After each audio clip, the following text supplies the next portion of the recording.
तो हम भी कहना चाहते हैं कि आज एक दलित की बेटी के साथ में बहुत ही बुरा व्यवहार किया गया है, जिसकी जितनी निंदना की जाए उतनी कम है, जितना विरोध किया जाए उतना कम है, क्योंकि पूरे देश को शर्मसार करने वाली घटना है। हाथरस की बेटी को इंसाफ मिलना चाहिए, दिल्ली कैंट की बेटी को इंसाफ मिलना चाहिए। जब निर्भया के हत्यारों को, निर्भया के बलात्कारियों को फांसी हो सकती है, तो हाथरस की बेटी के हत्यारों को, बलात्कारियों को भी फांसी होनी चाहिए, और दिल्ली कैंट के बेटी के बलात्कारियों को और हत्यारों को भी फांसी होनी चाहिए, क्योंकि बेटी सबकी समान है, देश की बेटी है, देश का मान सम्मान गौरव। आजाद समाज पार्टी के उत्तराखंड प्रदेश अध्यक्ष महक सिंह ने दिल्ली में 9 वर्षीय बच्ची के साथ हुए सामूहिक दुष्कर्म और हत्याकांड को बताया निंदनीय और मौजूदा सरकार को बताया कसूरवार। आजाद समाज पार्टी के प्रदेश अध्यक्ष महक सिंह ने दिल्ली में हुए 9 वर्षीय बच्ची के साथ सामूहिक दुष्कर्म की घटना को निंदनीय घटना बताया है। उन्होंने कहा कि जिस तरह से दिल्ली में 9 वर्ष की बच्ची के साथ सामूहिक दुष्कर्म और हत्याकांड किया गया है, कहीं न कहीं दुष्कर्म करने वालों के पीछे मौजूदा सरकार का हाथ है। उन्होंने कहा कि सामूहिक दुष्कर्म करने वालों तो कहीं न कहीं सरकार का संरक्षण है, जिस वजह से ऐसे कांड उत्तर प्रदेश और दिल्ली में हो रहे हैं। उन्होंने जानकारी दी कि भीम आर्मी भारत एकता मिशन द्वारा जब इस मामले में दबाव बना गया तो पुलिस के द्वारा 4 लोगों की गिरफ्तारी की गई, और वह पुलिस प्रशासन से मांग करते हैं कि उनको जिस तरह से निर्भया हत्याकांड में 4 लोगों को फांसी दी गई थी, उसी प्रकार से इस 9 वर्षीय बच्ची के सामूहिक दुष्कर्म और हत्याकांड में इन लोगों को फांसी होनी चाहिए। उन्होंने बताया कि जब तक पकड़े गए 4 लोगों को फांसी नहीं दी जाएगी, जब तक हम भीम आर्मी और आजाद समाज पार्टी इस बात का विरोध करती रहेगी।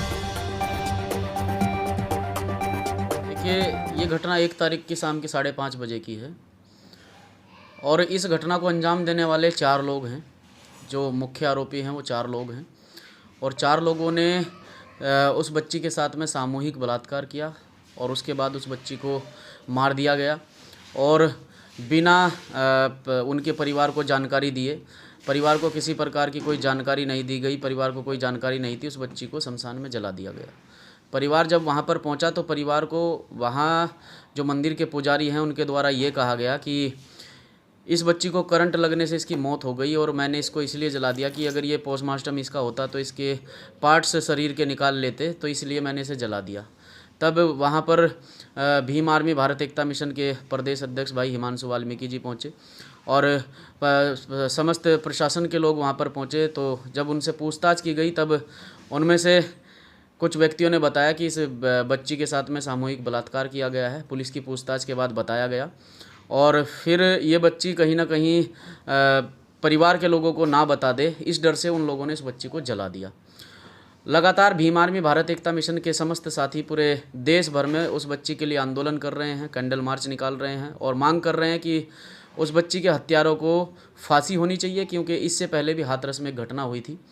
और हाथरस जैसी घटना को फिर से दोहराया गया है। हाथरस से भी भयानक घटना ये दिल्ली प्रदेश, दिल्ली कैंट के अंदर हुई है,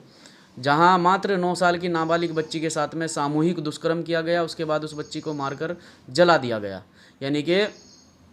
ये मामला नाबालिग बच्ची है, तो पॉस्को और 376, 302 में मुकदमा दर्ज हुआ है। 4 लोगों की अरेस्टिंग हुई है, और 3 तारीख में भीम आर्मी भारत एकता मिशन के संस्थापक व आज़ाद समाज पार्टी के राष्ट्रीय अध्यक्ष बड़े भाई आदरणीय चंद्रशेखर आज़ाद जी भी इसमें पहुंचे, और वहां पर दिल्ली कैंट के अंदर आंदोलन किया। एक बड़े आंदोलन को वहां पर अंजाम दिया गया, और जिसकी बदौलत दिल्ली प्रशासन हरकत में आया, और हरकत में आने के बाद 4 लोगों की अरेस्टिंग हुई और 4 लोगों को जेल भेजा। देखिए, लगातार चाहे उत्तर प्रदेश ले लीजिए, चाहे दिल्ली प्रदेश ले लीजिए, क्योंकि ये जंगल राज उत्तर प्रदेश से शुरू हुआ है कि उत्तर प्रदेश में पूरी तरह से गुंडाशाही चल रही है। उत्तर प्रदेश में कहीं ना कहीं ऐसे जो असामाजिक तत्व हैं, ऐसे तत्वों को कहीं ना कहीं सरकार का संरक्षण है, और जब भी देखने को मिला है कहीं ना कहीं भाजपा से संबंधित या आरएसएस से संबंधित या अन्य हिंदू संगठनों से संबंधित ये लोग पाए गए हैं, तो पूरी तरह से इन्हें सरकार का संरक्षण है। सरकार इनका संरक्षण करती है, इनका बचाव करती है, जिससे इनके हौसले बुलंद होते हैं, और ये छोटी छोटी बच्चियों को अपना शिकार बनाते हैं। तो ये सरासर गलत है। इसका पूरे देश के अंदर आज़ाद समाज पार्टी भीम आर्मी के लोग विरोध करते हैं, और इस सरकार का भी विरोध करते हैं, जिस सरकार के संरक्षण में ऐसे असामाजिक तत्व पनपते हैं, और ऐसे लोग पनपते हैं जो मात्र 9 साल की मासूम बच्ची को भी अपनी हवस का शिकार बनाते हैं। जिन 4 लोगों को गिरफ्तार किया गया है, हमारा आंदोलन जब तक जारी रहेगा, जब तक उन 4 लोगों को, क्योंकि निर्भया कांड दिल्ली के अंदर हुआ, निर्भया कांड में भी जो 4 लोग दोषी थे उन्हें फांसी की सज़ा दी गई।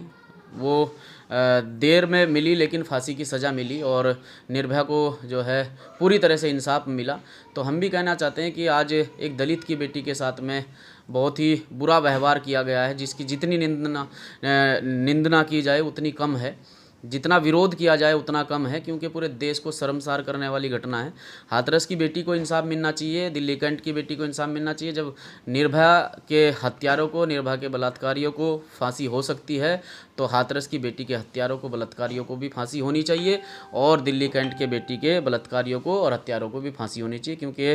बेटी सबकी समान है, ये देश की बेटी है, देश का मान सम्मान गौरव है। संगठन की ओर से यही कहना चाहूँगा कि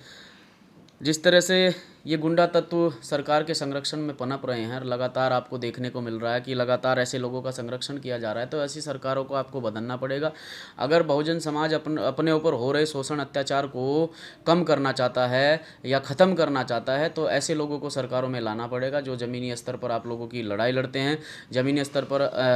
आप लोगों की लड़ाई लड़कर सड़कों पर मजबूती से आपकी लड़ाई लड़ते हैं, आपको इंसाफ दिलाने का काम करते हैं। अगर वो लोग सरकारों में होंगे तो ऐसे गुंडा तत्व फिर जो है जेलों के अंदर होंगे, बाहर नहीं होंगे।